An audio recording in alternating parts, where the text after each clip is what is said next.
Hello everyone, this is Disha welcoming you to Dikshant's EduTech. Today I am going to take English grammar of class 9 and the topic is subject verb concord. Today I am going to take part 1 of this lesson. So let's begin this lesson. I will start with the introduction of this lesson. Subject verb concord means subject verb agreement. Concord का जो मतलब होता है, इसका मतलब होता है agreement.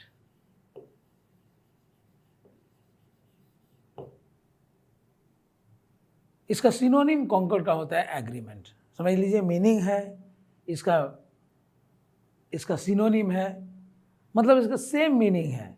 Concord का सिनोनिम है एग्रीमेंट. एग्रीमेंट का मतलब होता है समझौता. इन हिंदी एग्रीमेंट में समझौता. तो सब्जेक्ट वर्ब का समझौता होता है और एग्रीमेंट होता है और इसी के अनुसार सेंटेंस बनता है. बिना वर्ब का कोई सेंटेंस नहीं बन सकता है. तो जिस प्रकार सब्जेक्ट का यूज होगा उसी प्रकार वर्ब का भी यूज होगा. तो आइए देखते हैं आगे सब्जेक्ट वर्ब एग्रीमेंट के बारे में. You see the picture, there is the agreement between subject and verb. So here concord means agreement. Already I have told you the meaning of concord is agreement, means समझौता. So first of all I will let you know what is subject. Subject verb concord, what is subject verb concord. लेकिन उससे पहले बता दूं कि subject किसको बोलते हैं. Subject is the doer of the action. कोई भी कार्य को जो अंजाम देता है उसको सब्जेक्ट बोलते हैं. The subject may be a noun or the subject may be a pronoun. ये जो सब्जेक्ट जो है वो डूअर ऑफ द एक्शन को, कार्य करने वाले को सब्जेक्ट कहा जाता है. वो नाउन भी हो सकता है, प्रोनाउन भी हो सकता है. और जहां तक सब्जेक्ट वर्ब कॉन्कॉर्ड का सवाल है, it is defined as, it refers to the grammatical concept that the subject of a sentence must align with the main verb of the same sentence. ये ग्रामेटिकल कंसेप्ट है, grammar के अनुसार एक concept है जो कि यह दर्शाता है, यह कंसेप्ट दर्शाता है, एक कंसेप्ट है कि subject of the sentence must agree with the main verb of the same sentence. ये जो सब्जेक्ट है उसका एग्रीमेंट मेन वर्ब से होना चाहिए सेंटेंस में, तभी जाकर ये सब्जेक्ट वर्ब कॉन्कॉर्ड या सब्जेक्ट वर्ब एग्रीमेंट कहा जाएगा. तो सब्जेक्ट और वर्ब का मिलन होता है, मतलब एग्रीमेंट होता है, तब जाकर सेंटेंस बनता है. In other words, subject and verb must agree with each other in number and person. और सब्जेक्ट और वर्ब दोनों को एग्री होना होगा इन नंबर एंड पर्सन, मतलब first singular, plural, first person, second person, third person. ये सारे चीज़ों को देखा जाता है और उसको सब्जेक्ट हो सकता है फर्स्ट पर्सन हो, सेकंड पर्सन हो या थर्ड पर्सन हो, फर्स्ट पर्सन सिंगुलर हो या फर्स्ट पर्सन प्लूरल हो, सेकंड पर्सन सिंगुलर हो सकता है, सेकंड पर्सन प्लूरल हो सकता है, थर्ड पर्सन सिंगुलर हो सकता है और थर्ड पर्सन प्लूरल भी हो सकता है. तो उसके अनुसार वर्ब का यूज होता है.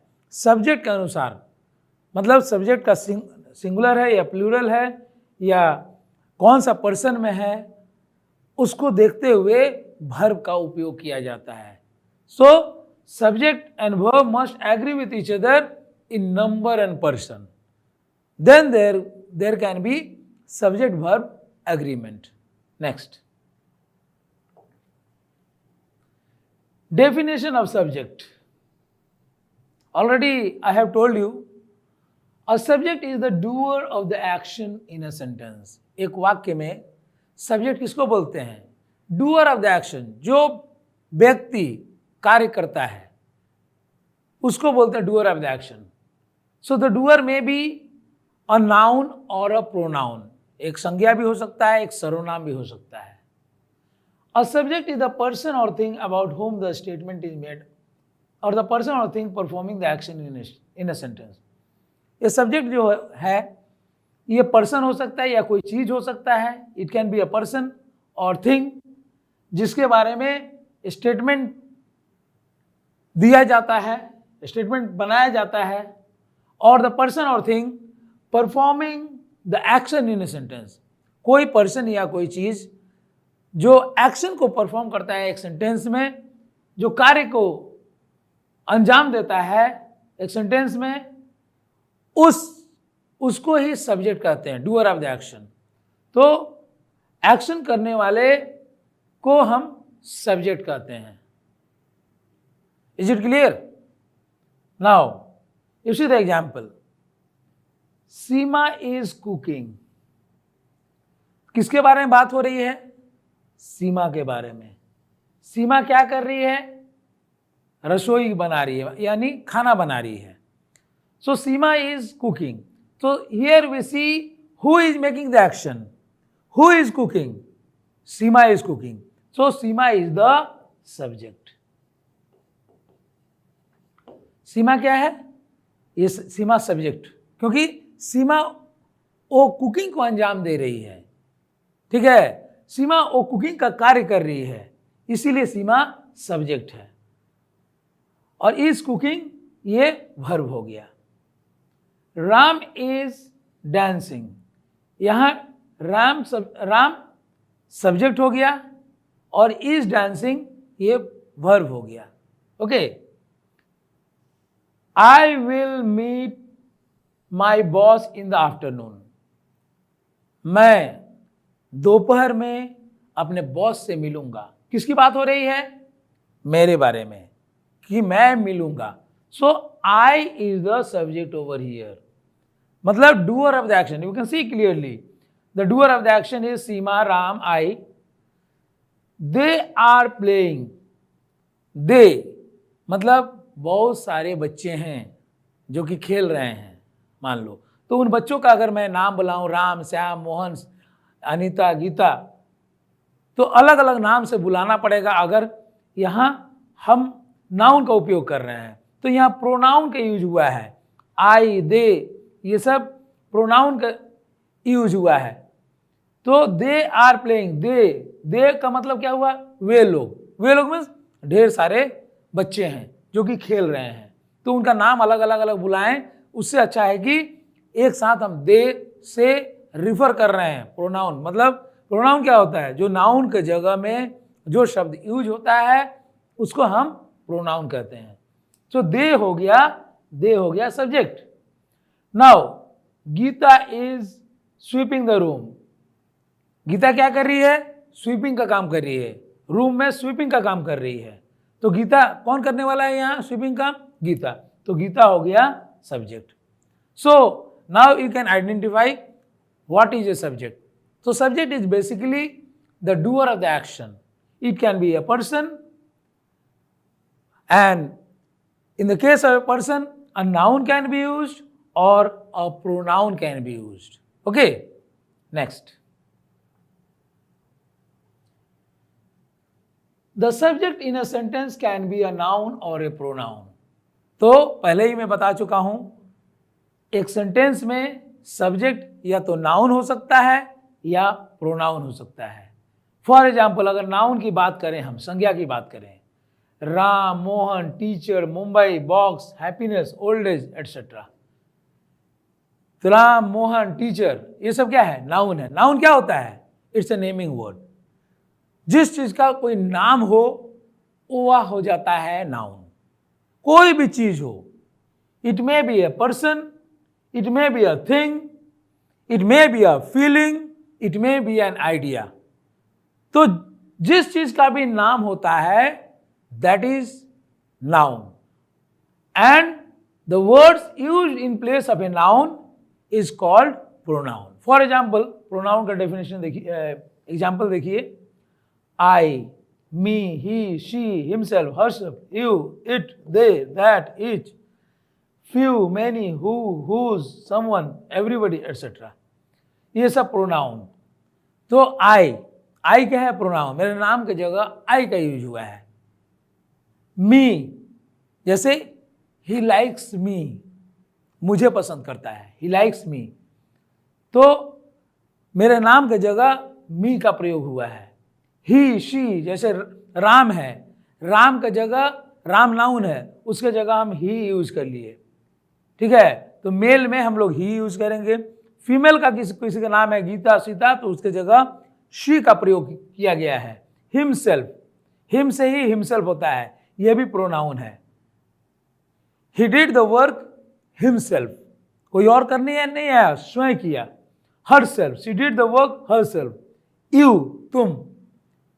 यू गो देयर, हम बोलेंगे राम गो देयर, उसके जगह हम बोल सकते हैं राम के जगह यू गो देयर।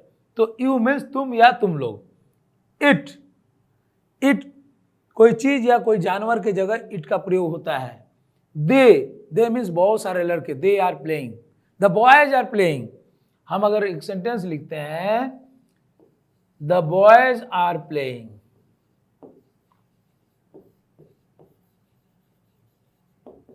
या बॉयज आर प्लेइंग, जो भी हो, तो बॉयज क्या हो गया? ये नाउन हो गया। तो बॉयज बोलने से ढेर सारे लड़के हैं, बहुत सारे लड़के हैं, तो इन सारे लड़कों को हम डिनोट कर सकते हैं प्रोनाउन से, दे आर प्लेइंग। तो इस नाउन की जगह हम प्रोनाउन का यूज करते हैं। दैट, ईच, जैसे क्लास में ढेर सारे बच्चे हैं, प्रत्येक को, हर एक, ईच मीन्स हर एक बच्चे को 500 रुपये जमा करना है कोई कार्य के लिए। तो सारे बच्चों को हम बोलने जाएंगे, राम तुम 500 रुपये जमा करो, श्याम तुम 500 रुपये जमा करो, सीता तुम 500 रुपये जमा करो, गीता तुम 500 रुपये जमा करो। तो इन सबको करना है। Each of the boys, each of the girls, each of the students have to pay 500 rupees. तो ईच का प्रयोग कर लेंगे, मतलब हर एक को, सबका नाम अलग अलग बोलना नहीं होगा। तो ढेर सारे बच्चों के नाम की जगह हम ईच का प्रयोग कर लिए। तो ईच क्या है? प्रोनाउन है। Few of you have to pay 500 rupees. जैसे राम, सीता, गीता, ऐसा ही कुछ नाम है जिनको कुछ बच्चों को जमा करना है, कुछ पैसा 500 रुपया मानो डिपॉजिट करना है या 1000 डिपॉजिट करना है, तो हम फ्यू बोल दिए, मतलब वही इतने सारे बच्चे में ये कुछ बच्चों को जमा करना है, तो वहाँ हम लोग प्रोनाउन का यूज कर लिए फ्यू। वैसे ही मेनी भी प्रोनाउन के रूप में यूज होता है। हु, जैसे राम वेंट टू कोलकाता, कौन गया? राम। तो हम क्वेश्चन होता है, अगर हु इंट्रोगेटिव में यूज होता है, हु वेंट टू कोलकाता, तो ये इंट्रोगेटिव में यूज होता है। हु जो होता है प्रोनाउन के रूप में यूज होता है, नाम के जगह में यूज होता है और प्रोनाउन के रूप में यूज होता है। वैसे ही हुज भी यूज होता है। समवन, एवरीबडी, ये सब प्रोनाउन के रूप में ही यूज होता है। Next, let's see the subjects in the sentences with few example. और यहाँ फिर सब्जेक्ट्स को देखिए, पहचानिए। आई एम सिंगिंग, किसकी बात हो रही है? मेरी। So I is a pronoun and I is the subject. I क्या है? सब्जेक्ट है, ठीक है। कौन यहां गा रहा है? मैं गा रहा हूं। मैं गा रहा हूं, तो मैं जो हो गया आई, ये सब्जेक्ट हो गया। डूअर ऑफ द एक्शन, गाने का कौन गा रहा है? कौन यहां एक्शन दिखा रहा है गाने का?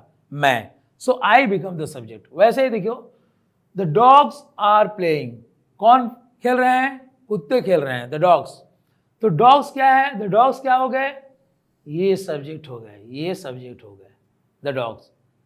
किसके बारे में बात कर रहे हैं हम? द डॉग्स के बारे में। तो जिसके बारे में बात होती है, जो कोई एक्शन परफॉर्म करता है, वो हो जाता है subject. We had a lovely time. We मतलब ढेर सारे लोग हैं जो हमारे साथ हैं। हाँ, मेरे साथ जैसे राम है, सीता है, गीता है, तो इन सब के जगह हम वी कह सकते हैं, हम लोग। We had a lovely time. कौन? वी क्या हो गया? ये सब्जेक्ट हो गया। Rama enjoys painting. कौन एंजॉय कर रहा है पेंटिंग? कौन पेंटिंग करने में एंजॉय कर रहा है? बहुत आनंद ले रहा है, पेंटिंग कर रहा है, लेकिन बहुत उसे अच्छा लगता है रामा को पेंटिंग करना। किसको लगता है? किसको यह कार्य अच्छा लगता है पेंटिंग का? रामा को। तो Rama becomes the subject. Rama यहां सब्जेक्ट है। अब क्वेश्चन में है, देखिए, डज ही प्ले फुटबॉल? हम किसकी बात कर रहे हैं? उसकी बात कर रहे हैं। Does he play football? तो ही हो गया subject. Swimming is my favourite sport. क्या हमारा फेवरेट स्पोर्ट है? स्विमिंग। स्विमिंग क्या है? मेरा फेवरेट स्पोर्ट है। तो स्विमिंग यहां क्या है? स्विमिंग के बारे में बात कर रहे हैं हम लोग। तो स्विमिंग क्या है? हमारा फेवरेट स्पोर्ट है। Next, nouns singular and plural. Now we'll discuss nouns singular and plural. Nouns can be singular or plural. Singular refers to only one person or thing. Singular का मतलब क्या हुआ? एक वचन। हिंदी में हम इसको एक वचन कहते हैं। Singular refers to one or only one person or thing. कोई भी चीज अगर एक होता है, जैसे मेरे पास एक मार्कर है, एक पेन है, so this is singular. I have a pen means I have only one pen. तो ये पेन जो हो गया सिंगुलर हो गया। अगर मैं बोलता आई हैव मेनी पेन्स, तो पेन्स क्या हो गया? ये प्लूरल नाउन हो गया। सो सिंगुलर क्या होता है? एक व्यक्ति या कोई चीज को हम सिंगुलर बोलते हैं। Plural refers to more than one person और थिंग्स। और प्लूरल किसको बोलते हैं? एक से ज्यादा व्यक्ति या चीजों को हम प्लूरल बोलते हैं। जैसे many persons died in the plane crash. Many persons, तो पर्सन्स जो हो गया ये प्लूरल को संकेत कर रहा है। अगर मैं बोलूं one person died in the plane crash, तो वन पर्सन एक सिंगुलर को डिनोट कर रहा है। वहां पर्सन और पर्सन्स में फर्क है। पर्सन सिंगुलर है और पर्सन्स क्या है? प्लूरल है। तो पर्सन का एक्चुअली प्लूरल होता है people. Okay, many people died in the plane crash. One person died in the plane crash. तो वन पर्सन से एक आदमी, ये सिंगुलर हुआ, और पीपल जो हो गया प्लूरल हुआ। Now you see singular noun, plural noun. Boy a boys, child children हो जाएगा, शीप शीप ही होगा। शीप दोनों केस में सिंगुलर भी होता है और प्लूरल भी होता है, इसका स्पेलिंग चेंज नहीं हुआ है। माउस चूहा चूहे, माउस का माइस। नाइफ नाइफ, चाकू में से एक चाकू अनेक चाकू। यहां क्या हुआ? एक लड़का अनेक लड़का, एक बच्चा ढेर सारे बच्चे, एक शीप अनेक शीप, एक चूहा अनेक चूहा, एक चाकू अनेक चाकू। तो देख पा रहे हैं सिंगुलर मतलब एक वचन और प्लूरल नाउन मीन्स बहुवचन। तो अभी आपको क्लियर हो गया होगा किस प्रकार से सिंगुलर को प्लूरल बनाया जा सकता है। उसमें S, E S, I S ये सब डालकर भी बनाया जा सकता है, और कहीं कहीं जो है कहीं कहीं थोड़ा सा स्पेलिंग में चेंज होगा, जैसे माउस का माइस हो गया, नाइफ का नाइफ्स हो गया। इस प्रकार से प्लूरल बनाया जा सकता है। Next, now what are regular and irregular nouns. Regular और इरेगुलर नाउन्स क्या है ये आप समझ लेंगे, सिंगुलर और प्लूरल इसका, तो आपको बिल्कुल दिक्कत नहीं होगा। सिंगुलर और प्लूरल नाउन्स के बारे में समझने में बिल्कुल दिक्कत नहीं होगा। तो इसमें भी कुछ कैटेगराइज किया गया है, रेगुलर नाउन्स और इरेगुलर नाउन्स। तो इसको क्लियरली आप समझेंगे। Regular nouns are those nouns whose spelling do not change even when there is a change in number.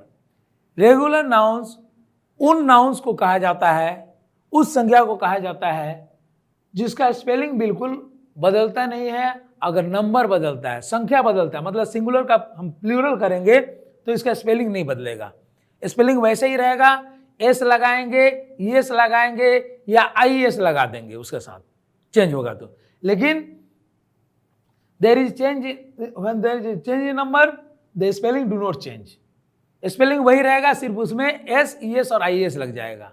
They end with S, E S और I S if they are in plural form. अगर उसको plural form में हम change करेंगे तो उसमें S, E S और IS लगाएंगे। So now see the examples. Singular की, कीज, एस लगा दिए, प्लूरल हो गया। गर्ल, गर्ल्स, गर्ल में एस लगा दिए, प्लूरल हो गया। बेबी, बेबीज, मतलब उच्चारण वही रहा, ठीक है, सिर्फ आईएस लग जाता है, बेबी का बेबीज हो जाता है। मतलब स्पेलिंग आप देख सकते हैं, स्पेलिंग में जहां तक मेरा सवाल है, आईएस यहां लग गया, वाई को हटाकर हम आईएस लगा दिए प्लूरल बनाने के लिए। वैसा देखिए पिच, पिच में हम लोग क्या किए, ईएस लगा दिए, पिचेस हो गया, पिच, पिचेस, ईएस लगा दिए, सिर्फ ईएस लगा दिए। कैट, कैट्स, एस लगा दिए प्लूरल बनाने के लिए। To make it plural we have used S, IS, ES or S. So these are regular nouns. Now come to irregular nouns. Irregular nouns are those whose spelling changes. हम लोग क्या देखा, हमने क्या देखा, रेगुलर नाउन्स में क्या होता है, स्पेलिंग में बदलाव नहीं होता है, ठीक है। लेकिन इरेगुलर नाउन्स क्या होते हैं कि स्पेलिंग में बदलाव होता है। रेगुलर नाउन्स में हम लोग एस, ईएस, आईएस ये सब लगाकर हम प्लूरल बना देते हैं। लेकिन इरेगुलर नाउन्स में क्या होता है, स्पेलिंग चेंज होता है, उस वर्ड का स्पेलिंग चेंज होता है, और they remain same when there is a change in its number और क्वांटिटी। यानी तो सेम रह जाता है उसका, अगर नंबर या क्वांटिटी में बदलाव होता है तो सेम रह जाता है, ऐसा भी होता है। जैसे विमन, ये हो गया विमेन, देखिए WOMAN, WOMEN, तो यहाँ ई हो गया, एक जगह ई में बदलाव हुआ। चाइल्ड, चिल्ड्रन, माउस, माइस। अब देख पा रहे हैं इसमें स्पेलिंग में चेंजेस हुआ है, इसमें एस, IS, ES ये सब लगाना नहीं पड़ रहा है, बल्कि इसी में हम लोग स्पेलिंग के बदलाव करके इसको प्लूरल बना दे रहे हैं। मैन, मैन, MAN मैन होता है, MEN मैन होता है। पर्सन, पीपल, पर्सन मीन्स एक व्यक्ति, पीपल मीन्स ढेर सारे व्यक्ति। लोफ, लोव्स, इसमें लोफ में ES लगता है, एफ को हटाकर हम लोग VES लगाए हैं, मतलब ES, IS, S का यहाँ बदलाव नहीं है, बल्कि लोफ में बहुत सारा चेंजेज है। एफ को हटा के एफ की जगह हम VES को लगाते हैं, तब जाकर ये प्लूरल होता है, और इसको हम लोग बोलते हैं irregular nouns. Okay, is it clear? Next, now subject में और हम अध्ययन करेंगे नाउन और प्रोनाउन के बारे में। आपको जानकारी दे दें, पहले भी मैं बताया नाउन और प्रोनाउन के बारे में, अब थोड़ा सा और विस्तार से बताते हैं। अ noun is a naming word. मैं पहले भी बोला था, कोई भी चीज का नाम हो, कोई भी वस्तु का कुछ नाम दिया गया, कोई भी व्यक्ति का नाम दिया गया, कोई भी जानवर, कोई भी फीलिंग, कोई भी आइडिया का अगर नाम पड़ गया तो नाउन हो जाता है। So a noun is a naming word, इसको याद रखिए। It is the name of a person, place, thing, idea or a feeling. Noun किसको कहते हैं? एक व्यक्ति का नाम, एक वस्तु का नाम, एक जगह का नाम, एक आइडिया, कंसेप्ट का नाम, या एक फीलिंग का नाम को हम नाउन कहते हैं। हम अपने मन से जो भावनाएं आती है उसका भी कोई नाम है तो नाउन हो जाता है।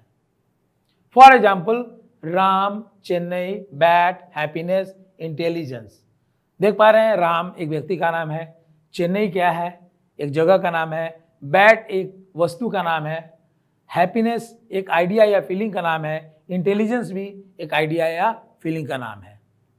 तो आप देख पा रहे हैं किस प्रकार नाउन के एग्जाम्पल्स को देखकर आपको बिल्कुल क्लियर हो जाएगा कि नाउन क्या है। Noun is a naming word, नाम है। एक फीलिंग का भी नाम है, आइडिया का भी नाम है, थिंग का भी नाम है, प्लेस का भी नाम है, पर्सन का भी नाम है। Now come to pronoun. A pronoun is a word use in place of a noun. Pronoun क्या होता है? एक ऐसा शब्द होता है जो कि नाउन के जगह आता है, जैसे I, we, you, he, she, they, me, him, herself, it, that, each, few, many, whose, someone, everybody, etc. All these are pronoun. अभी थोड़ा देर पहले मैंने बताया था, जैसे Ram is a good boy, एक सेंटेंस लिखते हैं, Ram is a good boy.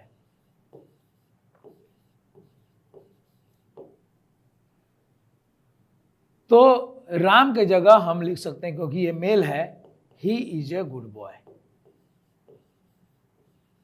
He is a good boy. तो यहां देख पा रहे हैं, इस राम के जगह ही आ जाता है, ये प्रोनाउन का यूज होता है। राम नाउन के जगह प्रोनाउन का यूज होता है, राम को हटाकर हम ही प्लेस कर दिए। वैसे ही Sita is a good girl, Sita की जगह हम लिख सकते हैं she is a good girl, अगर हमें प्रोनाउन का यूज करना है तो। Next, noun. आप इससे पहले वर्ब्स के बारे में देखे थे, आप इससे पहले क्या देखे थे, एक बार फिर से मैं बता दूं।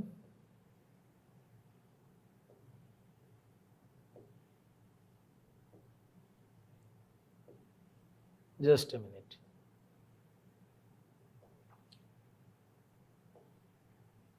रेगुलर नाउन्स के बारे में बताया था, इरेगुलर नाउन्स के बारे में बताया था, तो ये सिंगुलर और प्लूरल कॉन्टेक्स्ट में बताया था, और इसी को फिर से बताया गया है।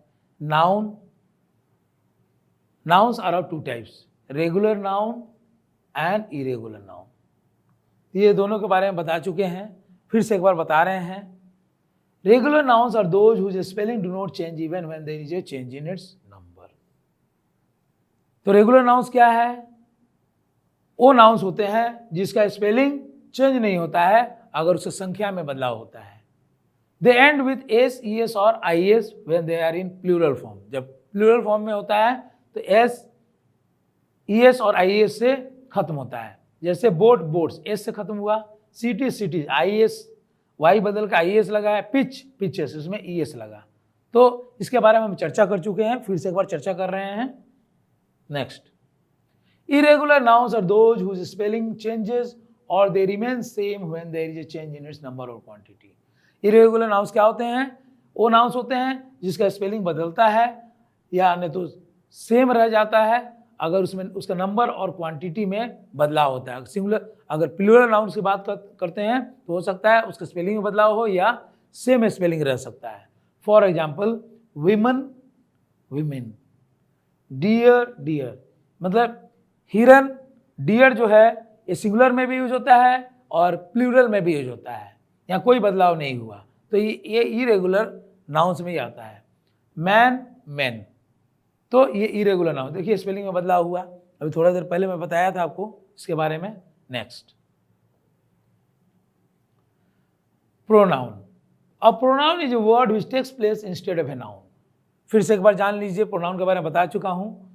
ये प्रोनाउन क्या होता है? एक ऐसा शब्द होता है जो कि नाउन के जगह, संज्ञा के जगह इसका उपयोग होता है। For example, she is a girl, they are poor, who is dancing, everyone is happy. She हो गया प्रोनाउन, दे हो गया प्रोनाउन, हु हो गया प्रोनाउन, एवरीवन ये भी प्रोनाउन हो गया। तो इस संज्ञा की जगह इन शब्दों का उपयोग हुआ है, इसीलिए ये प्रोनाउन कहलाते हैं। Next, what are verbs? Now we will know what are verbs. Verbs are the action words in a sentence that describes the actions of a subject। तो verb का सिंपल डेफिनेशन होता है, verbs are action words, verbs are action words and they describe the actions of a subject। मतलब किसी भी doer, किसी भी subject के एक्शन को ये डिफाइन करता है वर्ब, उसके बारे में डिस्क्राइब करता है।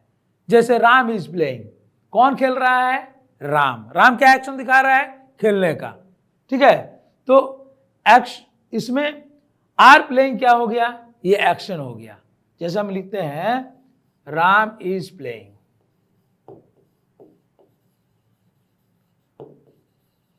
तो राम क्या हो गया, ये तो सब्जेक्ट हो गया, और इज प्लेइंग क्या हो गया, ये वर्ब हो गया।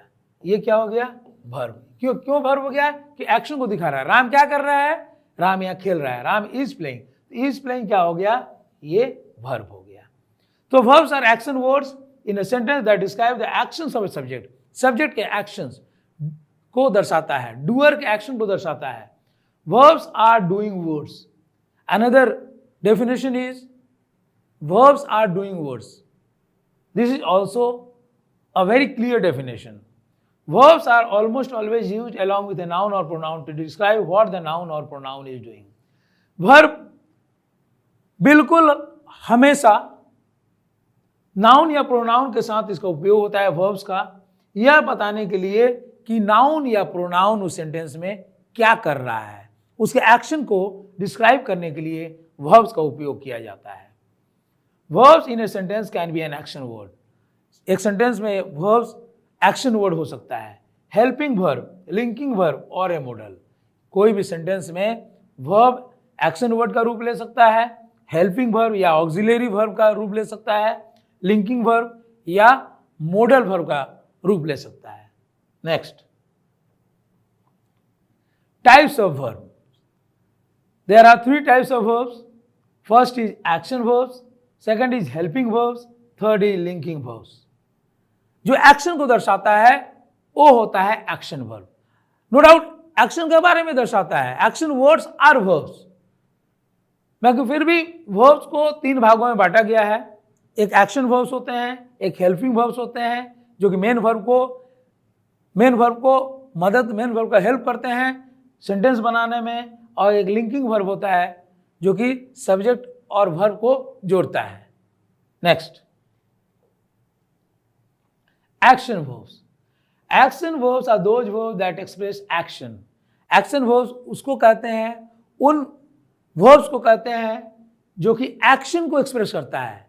दे express action. Action verbs main function is to express action. For example, give, eat, walk, run, all these are action verbs. ये एक्शन को दर्शाता है, कौन क्या कर रहा है। कोई पैसा दे रहा है, कोई खाना खा रहा है, तो ईट जो हो गया, खा रहा है वो हो गया वर्ब। कोई वॉक कर रहा है तो वॉक हो गया वर्ब। ये क्या वर्ब हुआ, एक्शन वर्ब। और पोजीशन को दिखाता है, हैव, ओन, एटसेट्रा। इस पोजीशन को दिखाता है तो वो भी एक्शन वर्ब से होता है। Action verbs can be either transitive और इंट्रांजिटिव। इसको देखेंगे बाद में, इसके बाद। तो पहले एक्शन वर्ब्स के बारे में बता दें। The stars twinkle. स्टार्स क्या करते हैं, टिमटिमाते हैं। तारे क्या करते हैं, टिमटिमाते हैं, चमकते हैं। तो ट्विंकल जो हो गया, स्टार्स अपना एक्शन दिखा रहा है ट्विंकलिंग का। तो ट्विंकल क्या हो गया, ये एक्शन हो गया। किसका एक्शन हो गया, द स्टार्स का। द स्टार्स क्या हो गया, ये सब्जेक्ट हो गया, ये सब्जेक्ट हो गया और ये एक्शन हो गया, twinkle. The dog barks. The dog क्या हो गया, ये सब्जेक्ट हो गया, और बार्क्स जो हो गया ये एक्शन हो गया। कुत्ता भौंकता है, द डॉग बार्क्स। बार्क्स क्या है, ये एक्शन ऑफ द डॉग। ये डॉग का एक्शन को दर्शाया गया है। ट्विंकल क्या है, स्टार्स के एक्शन को दर्शाया गया है। स्टार्स क्या एक्शन कर रहे हैं। So basically twinkle, barks, all these are action verbs.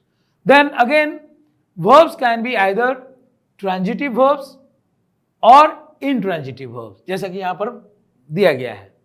A transitive verb always has a noun that receives the action of the verb, called the direct object or the indirect object. Transitive verb उसको कहते हैं जो कि एक object, उसका साथ subject plus verb plus object, subject plus verb plus object, इसको दर्शाता है। मतलब राम ईट्स राइस। अगर मैं एक एग्जांपल देता हूं, राम क्या हो गया, सब्जेक्ट हो गया, ईट्स क्या हो गया, वर्ब हो गया, राइस क्या हो गया, ऑब्जेक्ट हो गया। राइस क्या है, ऑब्जेक्ट। ऑब्जेक्ट मतलब कोई ठोस चीज। ये इनडायरेक्ट ऑब्जेक्ट भी हो सकता है, डायरेक्ट ऑब्जेक्ट भी हो सकता है। जैसे एक एग्जांपल देता हूं, इनडायरेक्ट ऑब्जेक्ट है, राम गेव मी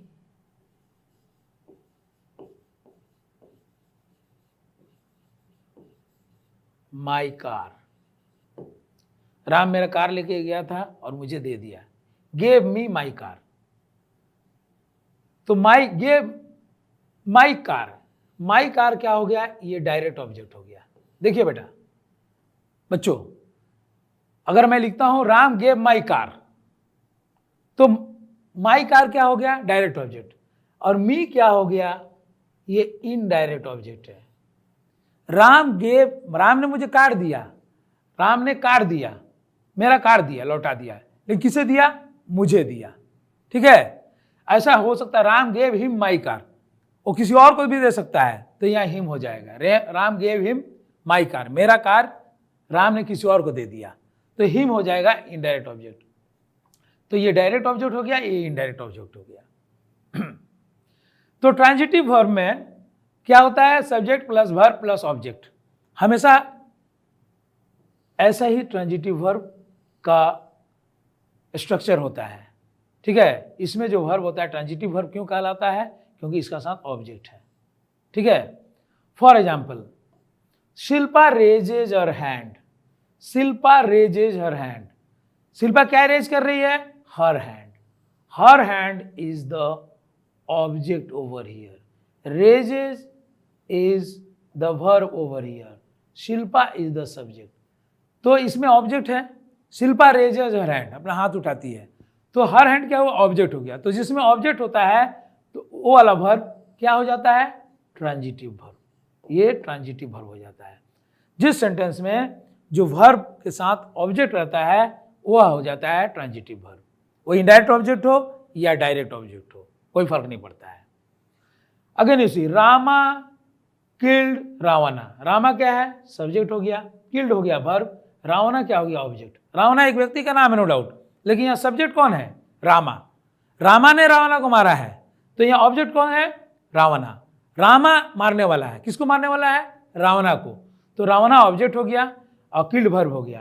तो ये रावणा क्योंकि ऑब्जेक्ट हो गया, ये किल्ड जो है ये ट्रांजिटिव वर्ब है। The verb here is raises.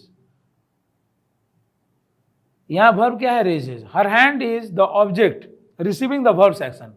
यहां पर देखिए हर हैंड जो है ये वर्ब का एक्शन इसको मिल रहा है, वर्ब का एक्शन मिल रहा है।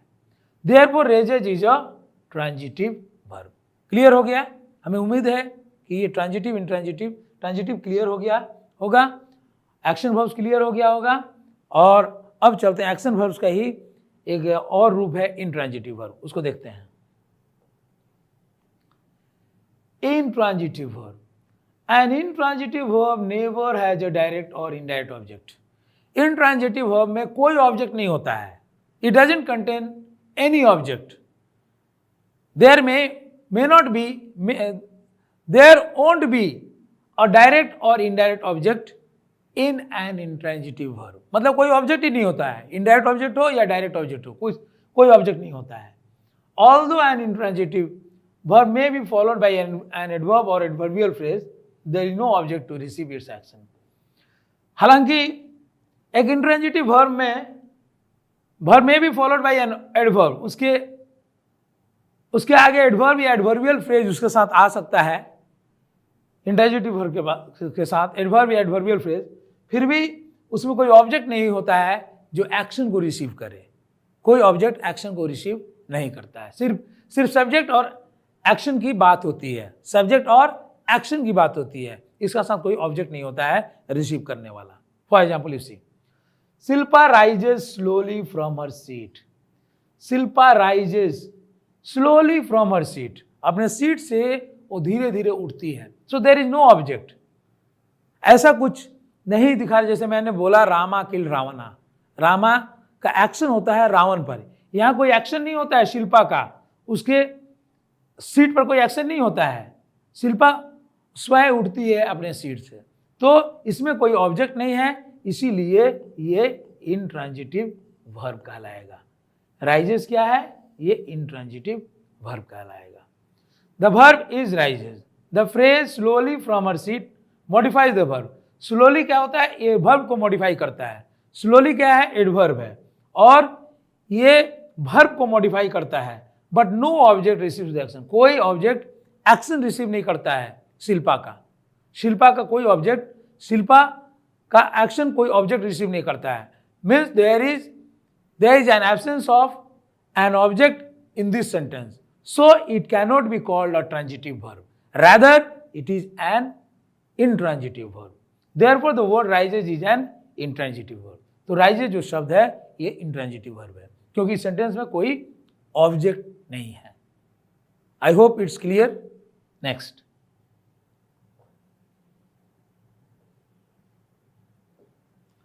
Now helping verbs. दूसरा वर्ब क्या है एक्शन वर्ब्स के बाद? Helping verbs. इसको ऑक्सिलियरी वर्ब्स भी बोलते हैं, इसको ऑक्सिलियरी वर्ब्स भी बोलते हैं। ओके, हेल्पिंग वर्ब्स को हम ऑक्सिलियरी वर्ब्स भी बोलते हैं। Helping verbs are those verbs who help और सपोर्ट द मेन वर्ब्स। मैं पहले शुरुआत में ही मैंने बताया था, शुरू में ही, कि हेल्पिंग वर्ब्स और auxiliary verbs are those verbs who help the main verbs to form sentences. Main verbs को मदद करता है सेंटेंस बनाने के लिए, उसको सपोर्ट करता है मेन वर्ब्स को। कौन? Helping verbs. Helping verbs help to express tense और मोडालिटी। हेल्पिंग वर्ब्स क्या करता है? टेंस या मोडालिटी को भी एक्सप्रेस करता है। जैसे is, am, are, was, were, being, been, will be, all these are helping verbs.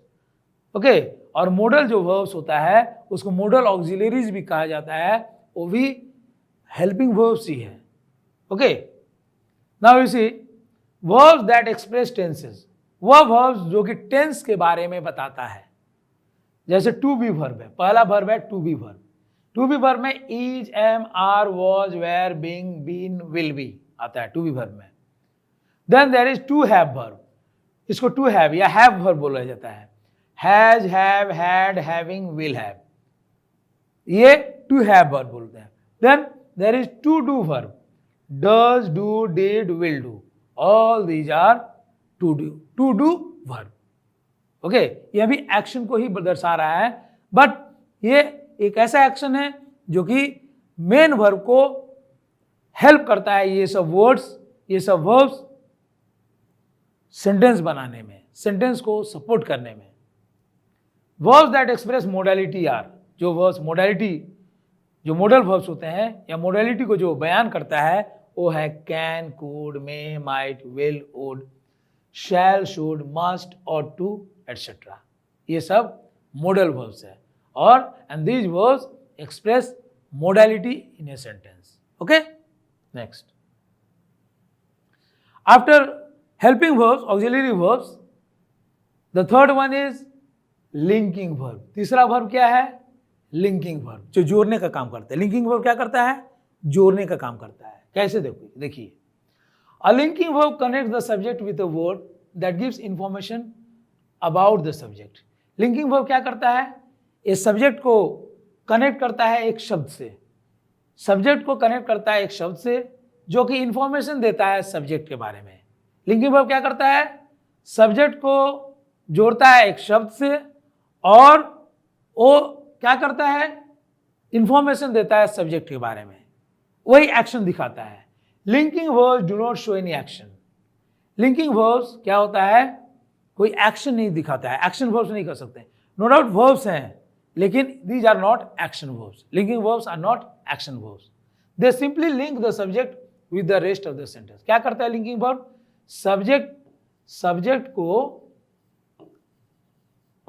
Rest of the sentence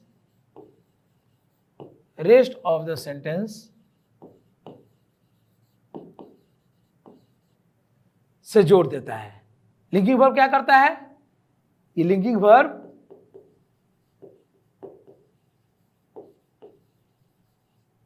ये सब्जेक्ट को